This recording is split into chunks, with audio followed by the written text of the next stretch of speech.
In 2008, one of the craziest scandals in sports history went down.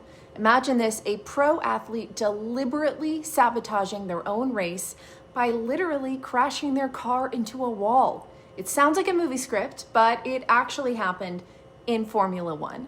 The stage was the first ever Singapore Grand Prix, Formula One's first night race. Renault was struggling, a once great team, desperate for results, and their star driver, Fernando Alonso, a two-time world champion, had been stuck in an uncompetitive car all season. It was brutal. By race day, he was starting 15th on the grid, nearly impossible to win from there, unless something drastic happened.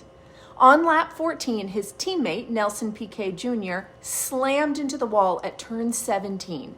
The crash brought out the safety car, and that is where things really got wild. At the time, refueling was still part of F1, and the pit lane closed the moment the safety car came out. Drivers couldn't pit for fuel or tires without taking a stop-go penalty later.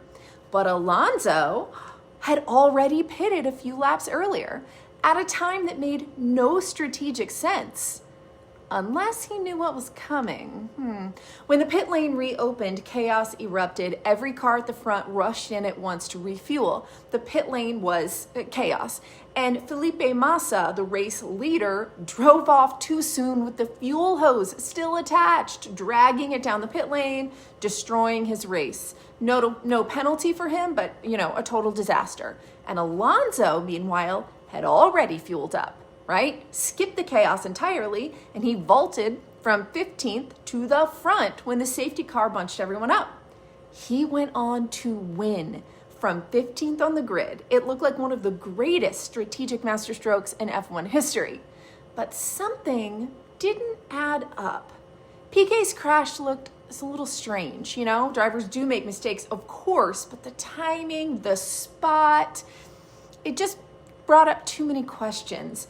And a year later, in 2009, Renault dropped Piquet mid-season.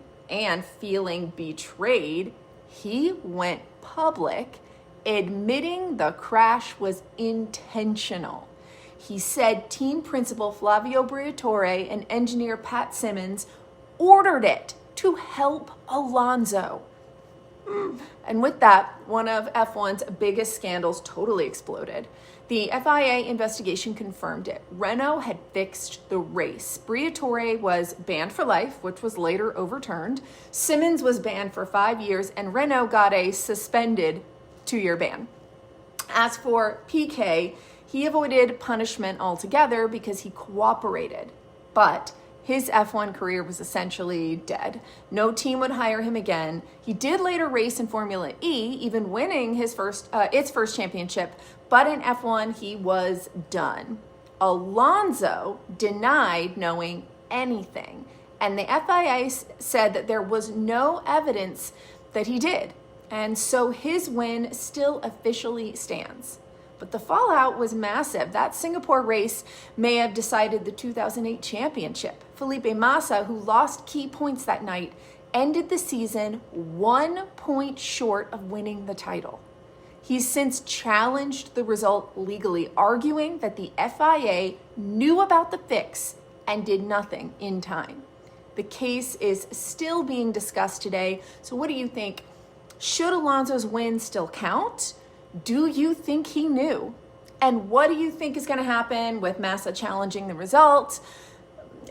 Fansplain me in the comments. I'd love to hear what you think. Let's do this.